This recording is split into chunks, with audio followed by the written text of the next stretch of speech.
Here is Chief Meteorologist Chase Jones. Well, you guys definitely hear those flashes of lightning, and I've slowed down the time lapse so you guys get a better idea of how it made its way in, and then that heavier rain is going to continue to stay with us. Now, this storm is quickly on its way out, but I promise you by tomorrow, more rain is going to be with us. Griff even asked, it's going to be an all-day event. Now, temperatures over the last 24 hours, we've been waiting for it all day long. Well, at least I have. All the way down into those lower 60s, then a good run, only up into those lower 80s, but it definitely felt like the beach out there, and you see how quickly we cooled off as soon as some of that thunderstorm activity made its way in. Did you guys enjoy Wicked? I didn't really watch it, but of course, really keeping my eye on that thunderstorm activity as it made its way in. 62 in San Angelo. Everybody else in a combination of lower 70s across the entire area, but pockets of moisture trying to work their way in.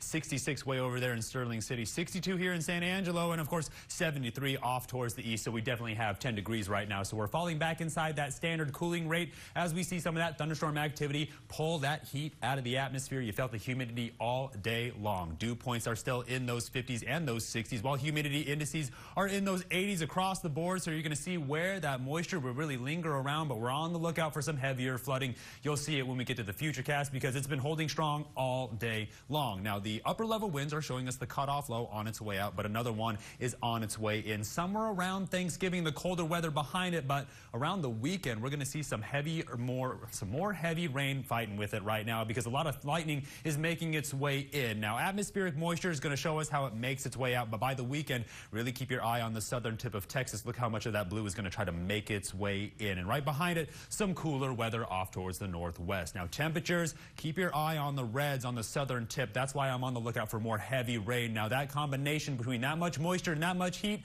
that's prime severe weather fuel, and we're going to see how much moisture makes its way up here into the Concho Valley because these temperatures push all the way up into Montana by the weekend. Now, severe weather outlook is the entire state of Texas and definitely the Concho Valley. We take it down to the surface to get a better idea of the weather making its way over us. Now, this is what's left of the cutoff low making its way and dragging itself across the Sierra Madres and the Concho Valley. Really zooming in right now with the radar to get a better idea of the pockets of rain. I don't know why it's not showing up, probably because some of those stronger lightning strikes have taken out the radar. But here is the futurecast as we continue to see some pockets of rain. Now, tomorrow morning, it should wake you up as you start that commute. This is by 9 a.m., so you're going to see it from the northeast off towards the southwest. As we continue to make our way closer towards the afternoon, it's going to clear out of the area by about KSAN News at 6. Everything will be fine by about Friday, but I'm on the lookout for returning thunderstorm activity by Saturday. Tonight, all the way back down into those lower 60s if we're not already there, but we have a good chance for some